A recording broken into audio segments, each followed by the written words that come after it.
परमेश्वर के धन्य नाम की महिमा हो। प्रभात मनन के सत्र 1314 में आप सभी का बहुत ही विनम्रता के साथ स्वागत करता हूं। आइए आज का मनन के लिए हम पढ़ते हैं पहला तीमुथियुस अध्याय 2 पद 15।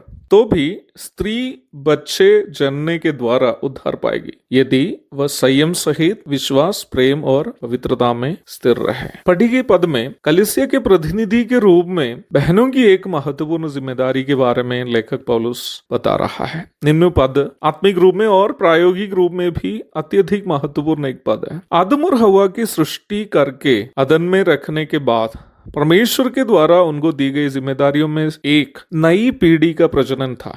पुरुष की मदद से बच्चों को पैदा करने के लिए स्त्री को दी गई जिम्मेदारी वास्तव में उनको प्रभु से प्राप्त एक आशीष थी। उत्पत्ति 1:28। स्त्री के अंदर बच्चेदानी की सृष्टि परमेश्वर उस समय ही की थी जब आदम से उनको अलग किया था। इसका मतलब 9 महीने पेट में बच्चे को पालकर पैदा करने की जिम्मेदारी उस समय भी स्त्री पर थी जब वो पाप किया ही नहीं था। पाप के परिणाम स्वरूप स्त्री का गर्भधारण अधिक पीड़ा के साथ हो गया, ये बात सच है। उत्पत्ति 3:16। मैं इन बातों को इसलिए कह रहा हूं कि बच्चे को जन्म देकर उसको दूध पिलाकर बढ़ाने की जिम्मेदारी स्त्री पर उस समय से ही थी जब परमेश्वर ने उनकी सृष्टि की थी। स्थानीय कलीसियाओं की सबसे महत्वपूर्ण जिम्मेदारी नई आत्माओं को जीतकर उन्हें वचन नामक शुद्ध दूध देकर बढ़ाना है ताकि उस नई आत्माएं परमेश्वर के पुत्र के स्वरूप में बदले।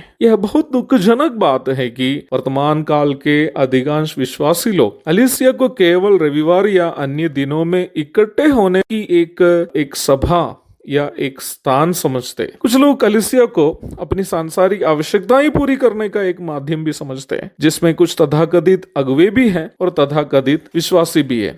कुछ अगुवों के लिए कलीसिया भेंट की थैली से और विश्वासियों के पॉकेट से लूटने का एक विकल्प है, और कुछ विश्वासियों के लिए कलीसिया अपनी मानव कामनाएं पूरी करने का मंदिर है। ये दोनों धारणाएं पूर्णतः गलत है। यदि मुझे सुनने वालों में कोई इस प्रकार करने वाले या सोचने वाले हैं तो मैं आपसे कहना चाहता हूं कि आप पश्चाताप करके उद्धार पाइए, अन्यथा दुनिया से प्रस्थान करने के बाद आपका स्थान अनंतकाल के आग की झील होगी।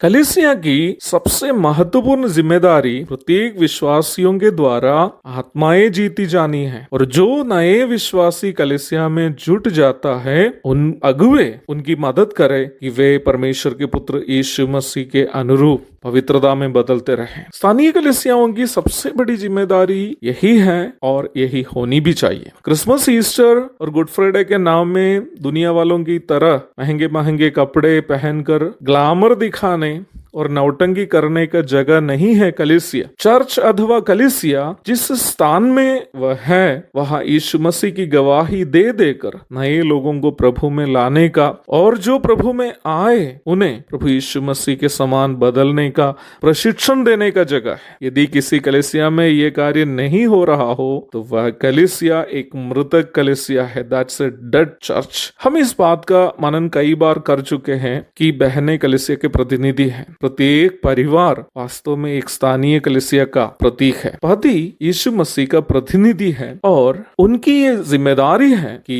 जैसे प्रभु यीशु कलीसिया से प्रेम करके अपने आप को दे दिया, वैसे ही अपनी पत्नी एवं बच्चों के आत्मिक एवं शारीरिक आवश्यकताओं की पूर्ति के लिए अनिवार्य चीजों को उपलब्ध करे। इफिसियों 5 पद 25 से 29 तक। जो पुरुष इस जिम्मेदारी को निभा नहीं पाता है वह किसी भी प्रकार की आत्मिक सेवा करने के योग्य नहीं है। पहला तीमुथियुस 3:5। मैं इस बात को बहुत ही खेद के साथ कहना चाहता हूं कि आजकल एक फैशन है कि कई लोग जो है कोई काम धंधा नहीं है, एक नौकरी करने वाली बहन से शादी कर लेते हैं और उनके पैसे से खाते पीते और आराम करते हैं, और पति क्या करते हैं, खुद को पास्टर या इवेंजलिस्ट कह के जो है सेवक बोलकर करके दुनिया के सामने प्रस्तुत करते हैं। वास्तव में वचन की शिक्षा यही है, जो पुरुष मेहनत करके अपने घर की रखवाली कर नहीं पाता है वो कलीसिया में किसी प्रकार की सेवा करने लायक नहीं है। वही है पहला तीमुथियुस 3:5 में लिखा है। कलीसिया के प्रतिनिधि के रूप में बच्चों को जन्म देकर उन्हें परमेश्वर की पवित्रता में, परमेश्वर के पुत्र की पवित्रता में अपने पति की मदद से बढ़ाना, अपने बच्चों को बढ़ाना हर एक माताओं की जिम्मेदारी है। बाइबल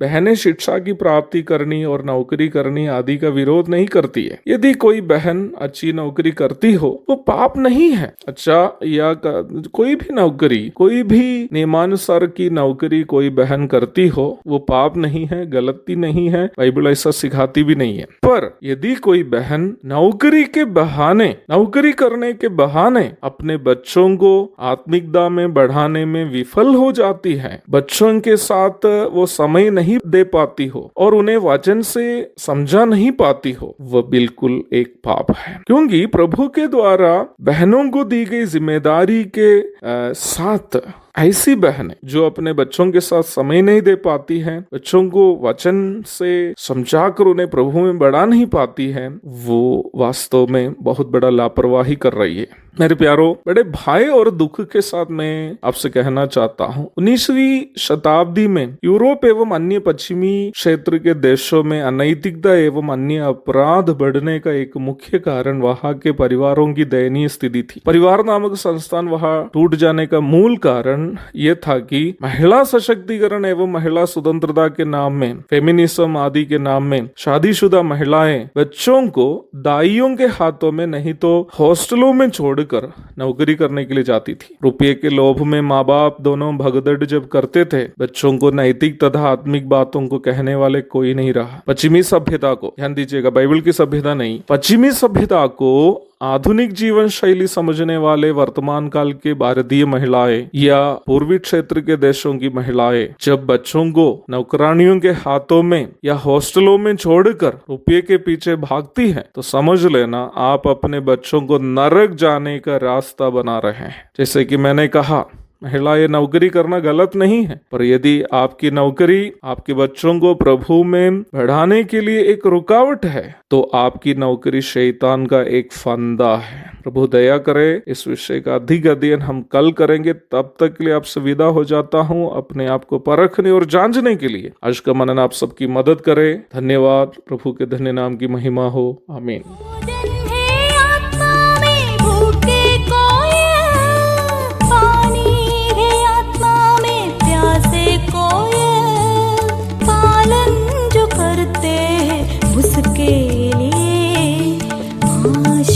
पाने का साधन है ये है वचन, प्यारा वचन, यीशु मसीह का प्यारा वचन।